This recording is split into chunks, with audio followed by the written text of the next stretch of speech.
Keeping it somewhat light with the 225, just trying to get the body moving. Gotta stay injury free, guys.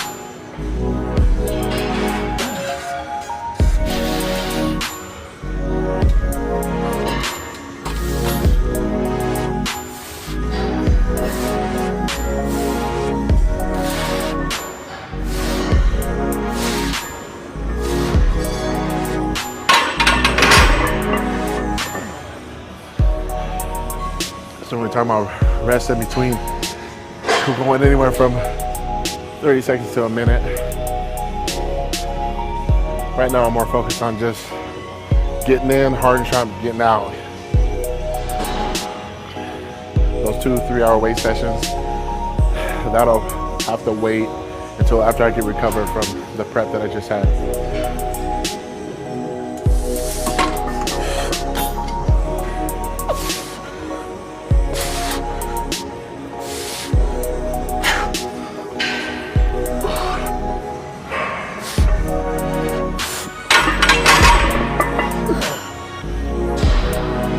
So like what we can also do is to just do some rest pause, kind of like what you guys saw.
Gotta get everything warmed up.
So what's cool about this machine, the strive machine, when they're here, it's at the middle.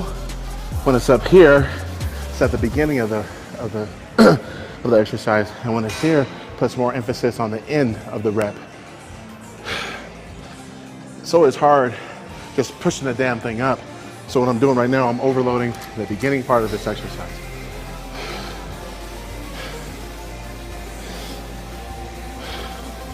So I'll do a good set here, maybe do a couple here, finish with one at the end, and then move on.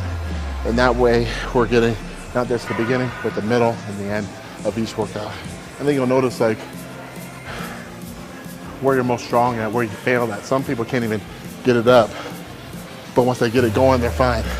So they always need a lift off.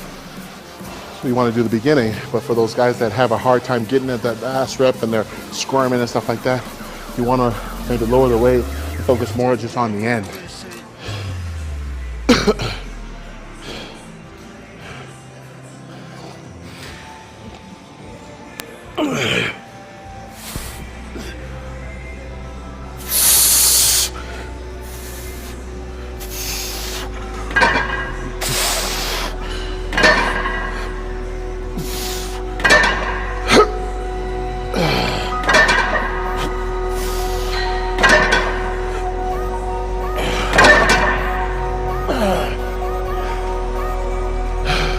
So I just did a rest pause.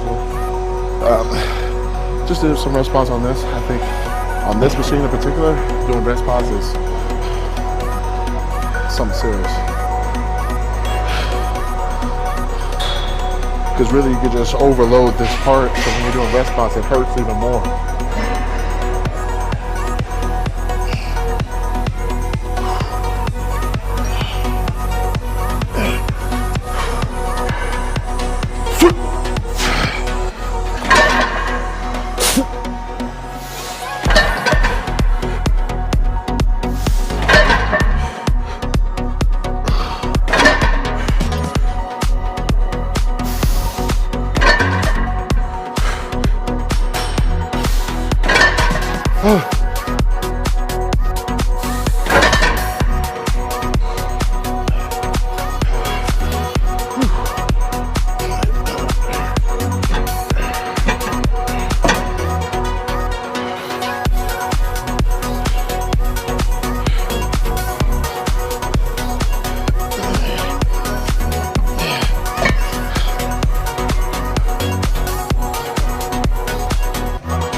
So what we're doing on that is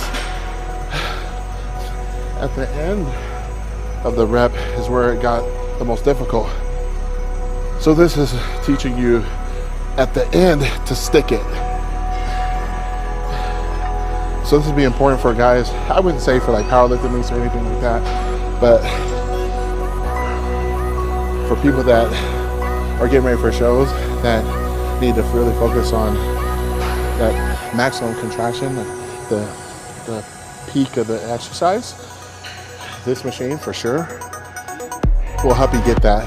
Because we've already did the middle range, we did the beginning, we worked on that, worked on the strength, just getting off the rack. Now we're learning how to stick it. So we're gonna move on, go do some incline hammer.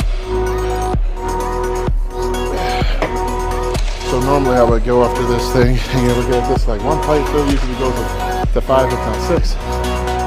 Do some sing-along today. I was about fine-tuning some things, figuring out which side is stronger, especially after a show. I can tell right now that I need a massage really bad. Haven't had one in quite some time. Haven't gone to chiropractor, gosh, in over a month. And all of this is hurting. And I'm having back spasms, so I've noticed that when you're having those issues, especially with your neck and your trap and your lower trap, to be able to press, actually, you're not getting the right movement. Because every time I put my elbows back in that press, I can feel it. So more of the story, guys, always meet with therapy, guys.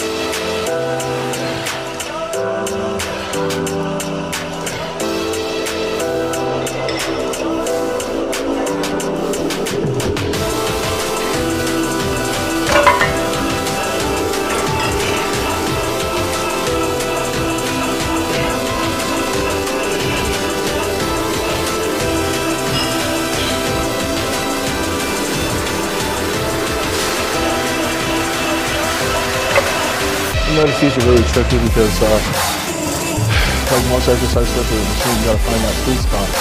That sweet spot is where you find your body and the right alignment to get a maximum contraction where you feel not just a pump, but just like you feel the actual muscles engaging. That's what this is all about. Finding different machines, free weights, whatever, working how you can to get maximum contraction for that particular exercise. Get to your body part. You can't get maximum contraction. 50%. And, you know, 50% gains, we want 100% of ourselves.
for our test training today. Feel pretty good. Thought we were able to get a lot done during this workout. Was able to warm up with some flat barbell and incline barbell, and then went over to the strive machine and cranked out some good weights there, doing some good rest pause from the beginning to the middle, from the middle to the beginning to the end of the peak contraction. That machine is unreal. So anyone that has strive equipment at your gym, you know, I'm giving them a plug. They should give me some free stuff, huh? But shortly after that, came over and did some incline hammer, but instead of doing it with your traditional back against the pad with both arms going, we decided to do it unilaterally. So I mean, I just really wanted to focus on how my right and left side were working, which side was stronger. Was there any, I don't want to say injuries, but I always try to do a self-check while I'm training, especially after shows, and I noticed that, yeah, I'm having like a little bit of back spasm on the right side, so that lets me know to tell chiropractor, the massage therapist, the acupuncturist exactly what I need, so then I can go back in the gym and do my thing. A lot of the time we train through the pain and this and that, but we're not keeping a registry of why that's happening. It could be a lack of sleep, it could be bad bed, it could be sitting in traffic, it could be doing the Olympia and kicking everybody's ass, and then going on vacation and drinking and partying and stuff, having a good time and not eating right for 4 weeks and coming back and trying to kill it, and your body's not used to that. That's probably what it was, right? So shortly after that, we did some FSC7 here on this machine. It's fascia stretch training, system 7. That was comprised of my trainer, Honey Rambod, and basically what that is 30 to 45 seconds resting period, about 80 to 90% of your maximum. For today, we did 7 reps. You can do 8 to 12, but we did that in 7 to 8, and we do that for 7 total sets. So I'd say definitely walked in, feeling myself, but I definitely walked out feeling big, feeling full. I guess I should probably get over on the scale. I only had 1 meal today so far, shame on me.